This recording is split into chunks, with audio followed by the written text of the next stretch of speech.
Hi everyone and welcome to The Crows Show, brought to you by Chemist Warehouse. I'm Mark Bickley. And I'm Alana Smith. We're halfway through the season and with a bye coming up, the Crows can look forward to a week's rest. Their next game is a Thursday night clash with North Melbourne on June the 23rd at the Adelaide Oval. Now ahead in today's show, Rory Atkins comes up trumps, repaying the faith of Crows selectors. And now you see it, now you don't. The jumpers that come and go. A lot of work goes into design and production of our Guernseys. But first, Mitch and Jeremy McGovern are living the AFL life that brothers everywhere dream about. The only problem is their two clubs are nearly 3,000 kilometres apart. So what's it like playing for different clubs? We had a lot of dress rehearsals in the backyard, always fighting each other and mucking around with kicking the footy in the backyard. So to do it at the highest level is it's a dream come true for the both of us, I'm sure. There was a lot of banter between us too, that's for sure. Very, very competitive with everything we did growing up. That's probably the word, is competitive, I guess, for us with everything. When it comes to sport, food, clothes, whatever. We could make competitive, we did make competitive, and it got a bit ugly at times, but I guess that's just the nature of it, being brothers. McGovern!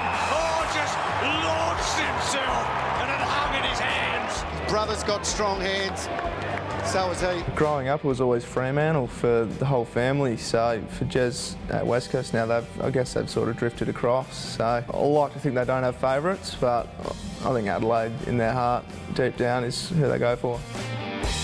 As soon as Mitch got drafted, his mum got on some website and got a half and half jumper made, so a bit of the family's wearing that, and mum and dad are torn, I guess, this week. Mum's a bit tough with it. She always calls me every second day, which gets under the skin a little bit, but hopefully you don't see this, Mum. Now long ball from McGovern. Everything. McGovern from a long way downtown. Always offers me advice when I'm playing and coming into games, and obviously me moving over here when last year, he gave me a lot of advice with what I should expect and things like that. Over the last couple of years, he's really matured as a footballer and as a person as well. So it's good to see him. I always sort of knew he just really needed an opportunity, and he's grateful enough that Adelaide gave him one, and Pikey's given him an opportunity this year, and I guess he's sort of repaying them now with his form and playing his role every week, which I knew he could. It's just need an opportunity, really.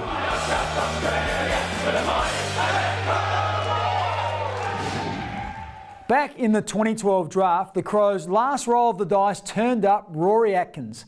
Taken as pick 81 from the Calder Cannons, the 21-year-old is proving to be a shrewd selection, and he cemented a place in the midfield. Rory's recently signed a new 2-year contract extension, keeping him at the club until the end of 2018. In my draft year, I did get picked up reasonably late, which I just think once you get an opportunity in an AFL system, everyone starts from the same spot. It's ground zero again. I've just improved my fitness, my strength. It's taken 4 years to get to where I am now, so it hasn't happened overnight. Well, when I arrived at the club, I worked heavily with Tate Kayser and Heath Uni, and I still work very closely with them. Also, you have Ryan O'Keefe, and our midfield development coaches who I've worked heavily with. I do a bit of work with Scott Camperelli now, so I'm thankful for all their time that they've invested in myself. Rory Atkins, listen to the roar! Along the lines of players that have helped me, you've had David McKay, Richard Douglas, JJ and Lynchy have all helped me. I do live with Big JJ. It's great to live with him. I mean, he's put a roof over my head, and yeah, it's a serious household. I mean, we get home and he is, without getting too sentimental, he's somewhat of an older brother slash really young father figure. Yeah, if he thinks I'm doing something that's a bit silly, tell me to pull my head in. Gave it to Atkins. He's tight in the pocket. It's not bad from Atkins. I have been known over the past to celebrate a bit too much after I kick a goal, so there's not one that sticks out in mind, but one that people bring up is after I kicked a goal last year against Brisbane, I did a wink, and it wasn't for the sake of doing a wink. There was just someone too far away that I couldn't give a high five to, and they gave me thumbs up, so I just gave them the old wink. But yeah, I've got to try to tone that down a bit, but I just get caught up in the moment a bit. He was pretty happy with his goal. He's just running back. Someone comes over and... what if you don't mind? Been doing it all my life. Rory has certainly made great strides since his debut in last year's second showdown. Stay with us after the break, when game day doesn't necessarily mean play day. And Alana takes us back to a heartbreaking finals loss. And as soon as that happened, I've just gone, oh no, I think we're gone now, because we knew there wasn't a lot of time left.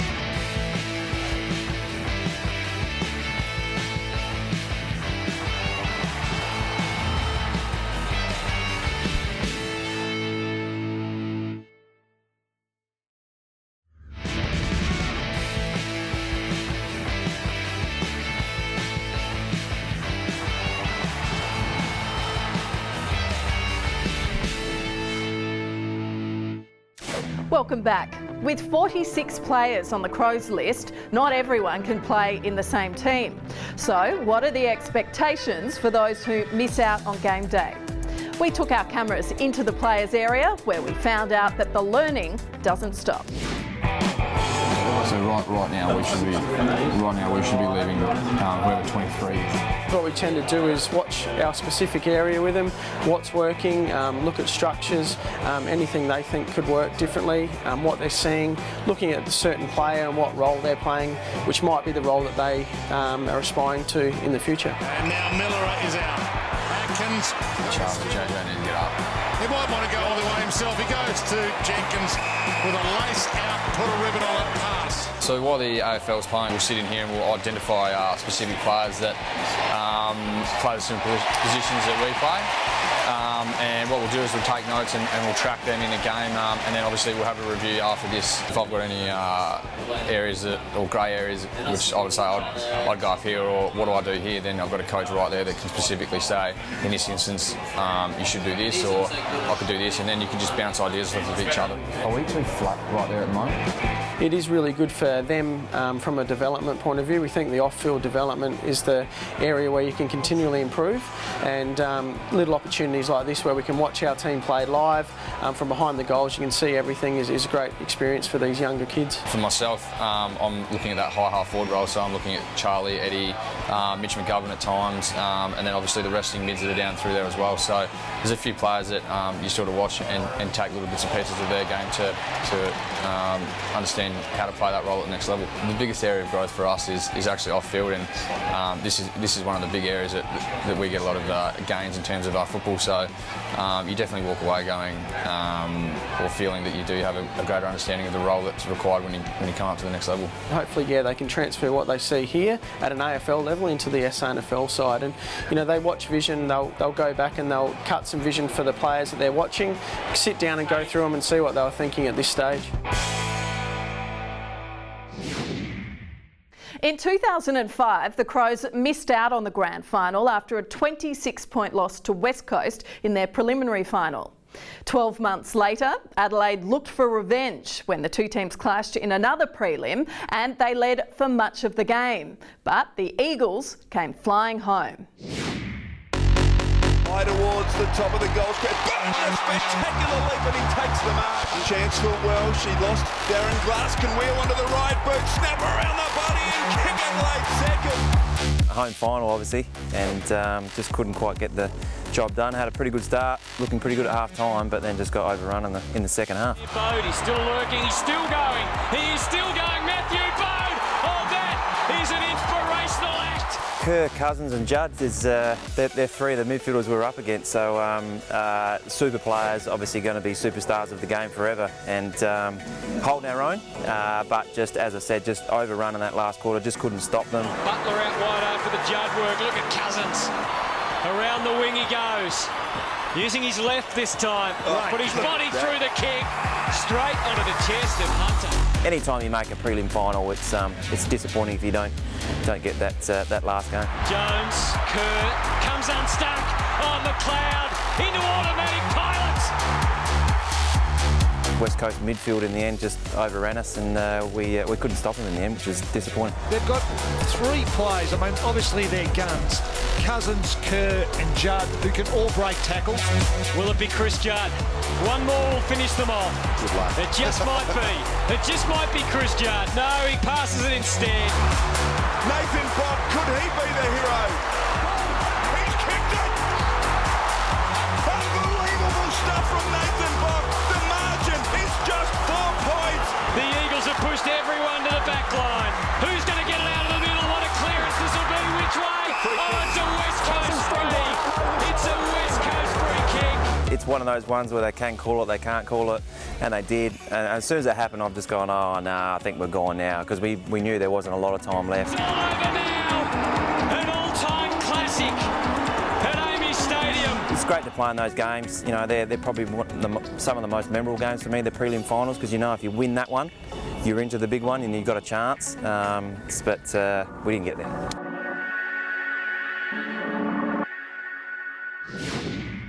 Tyson Edwards was one of the better players that day, together with Johncock, Goodwin and McLeod. Well, the Crows have worn 4 different Guernseys this year. A refreshed home strip, as well as redesigned away strips and the impressive Indigenous round jumper. So, how much work goes into designing and making a new Guernsey?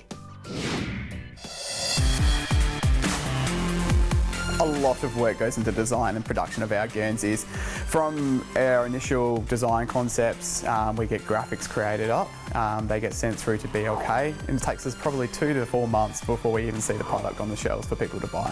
From when we start the design work and the graphics work, we have to go through a sampling stage, we have to go through photo shoots, which involves players, all the way through to an actual launch date, so quite a few steps. In 2016, the hopes are back. Before we launch our Guernseys, it goes through initial design stage. We seek approval from the AFL to ensure that it's all within AFL guidelines. We usually go over the design with our key sponsors like Toyota to make sure that they're happy with the design before we roll it out. This season we had a voting process for our 2 away strips. Our white Guernsey, which you see in most of our away games this year, was very far out in front and led the way with the polls, followed very closely by our yellow clash strip. Escaped! The Indigenous Guernsey's been great for us. It's within the first week of having it here in the shop, we sold over 700 units, with more on the way. Our home Guernsey is always the favourite. Clashes usually goes really strong for us regardless, but yeah, home Guernsey is always the best one. My personal favourite, the special Indigenous round jumper. Now, after the break, taking on football's longest journey. And Smithers gets up close with Kyle Hartigan.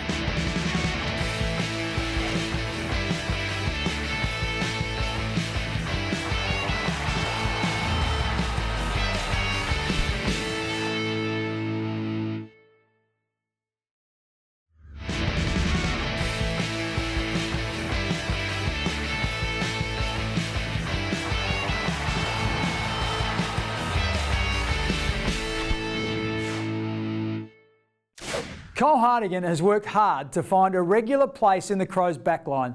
But right now, thanks to Aussie Ripper Roasts, he's fronting up to fellow defender Brodie Smith, who's particularly interested in what Kyle gets up to away from football.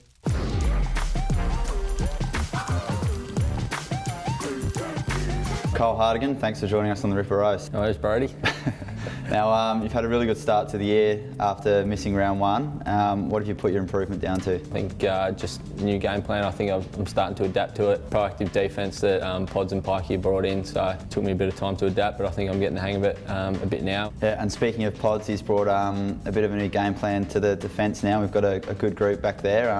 How are you enjoying all of that? It's a lot more attacking and that sort of thing, so I think, yeah, it gives you opportunity to go for your marks and that sort of thing, playing out in front of your man and not just being behind and spoiling all the times. Yep, and enough of the footy, so off field, what else do you like to do off the field? I like to do a bit of fishing, like water sports and snow sports and that sort of thing. So speaking of fishing, you've got your boat? Yep, run us through that setup.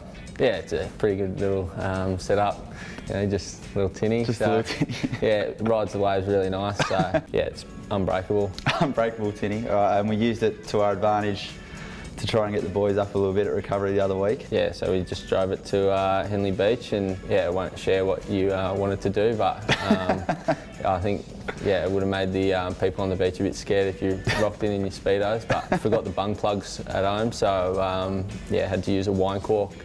So that was interesting, but we made it, so that was the main thing. That's what I wanted to touch on. We drove from West Beach down to Henley and we literally had a wine cork holding us afloat the whole time.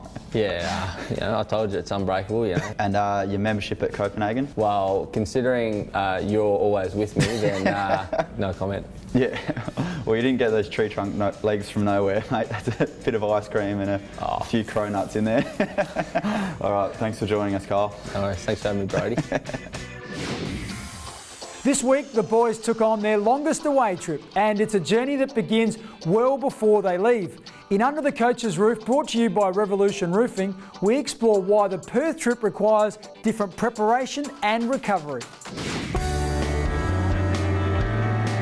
We try and not make a big deal about the Perth trip. It's like any other trip, I suppose. We go to Brizzy, that takes a couple of hours. Obviously the Perth trip's about the 3.5 to 4 hours, depending on whether you're going there or coming back and getting the slipstream. So we try and keep our routine pretty similar. We travel the day before the game as we would any other trip, and when we get over there we train and then get into our normal routine. It's definitely the most difficult because you've got the time difference. When you go to Brizzy or Sydney or Melbourne, you've got a half an hour time difference, obviously shorter flights. Here you've got the hour and a half, so there is a little bit of a change, and so the body as well as the players' minds need to adapt to that. We get the players to wear compression tights, we do that in all the flights. We give them lunch before they get on as well, so they've got a packed lunch, and then the other things are just making sure they're really well hydrated, because obviously you dehydrate when you're flying, and also getting up and moving around. So you can get caught in because it's a longer flight, just sitting there and either watching a movie or doing some work. So really encourage the guys to get up every half an hour and make sure they're moving and keeping the fluids up.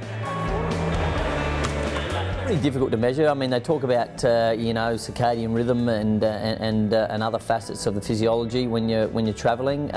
Very hard to measure. I guess from our point of view, we just know practically what you need to do, and that's to keep the hydration up. Try and keep a similar routine when you get over there, and make sure you're not eating at different times and go to bed at the same time. I guess there's a lot of evidence over the time in AFL that's certainly something in it. Fortunately for us, we got the bye coming up after the West Coast game, so that won't impact us at all. And they do it all again in August for the Round 21 clash with the Dockers. Still to come on the Crows Show, we take a holiday with Jake Kelly and check out if you are our face in the crowd.